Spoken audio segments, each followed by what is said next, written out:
છોટાઉદેપુર જિલ્લામાં પરિભ્રમણ કરી રહેલ વિકસિત ભારત સંકલ્પ યાત્રાનો રથ બોડેલી તાલુકાના ચલામલી ગામે પહોંચ્યો।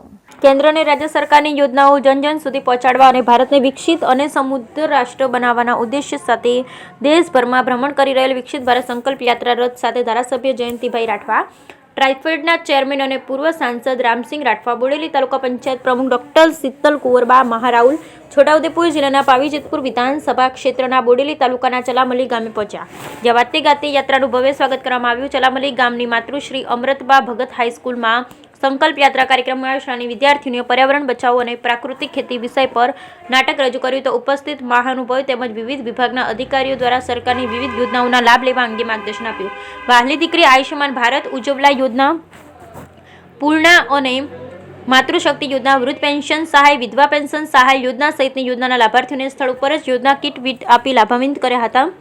અંતે સૌ કોઈ ભારતને સમૃદ્ધ અને વિકસિત રાષ્ટ્ર બનાવવા માટેના સંકલ્પ લીધા। Bureau report Rehan Patel. દેશના પ્રધાનમંત્રી નરેન્દ્રભાઈ મોદી સાહેબના આહવાન થકી આખા ભારત વર્ષની અંદર 15 નવેમ્બરથી શરૂઆત કરીને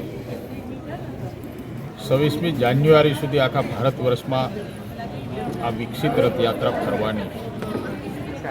ત્યારે 138 વિધાનસભા સીટમાં પણ કવાંટ, પાવીજેતપુર અને આ બોડેલી તાલુકાની અંદર ચલામલી ગામે રથયાત્રા આવી પહોંચી અને એમાં સૌ આગેવાનો ઉપસ્થિત રહ્યા હતા।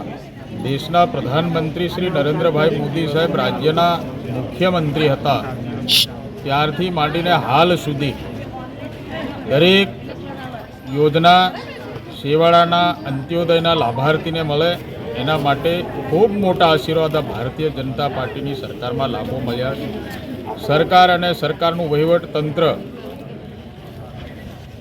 ખૂબ મોટા પ્રયાસો કરીને લાભો પહોંચાડવાનું કામ કર્યું। તેમ છતાં પણ દેશના પ્રધાનમંત્રી નરેન્દ્રભાઈ મોદી સાહેબે વિકસિત યાત્રાના રથ રૂપે તમામ અધિકારીઓને ગામડે ગામડે અને ગ્રામ પંચાયતોમાં મોકલીને ફરીથી પણ જે લાભથી વંચિત રહી ગયા છે એવા લાભાર્થીઓને લાભ મળે એના માટેના ખૂબ મોટા સારા અને સફળ પ્રયાસો થઈ રહ્યા છે અને ખૂબ મોટા લાભો પણ બધા લઈ રહ્યા છે।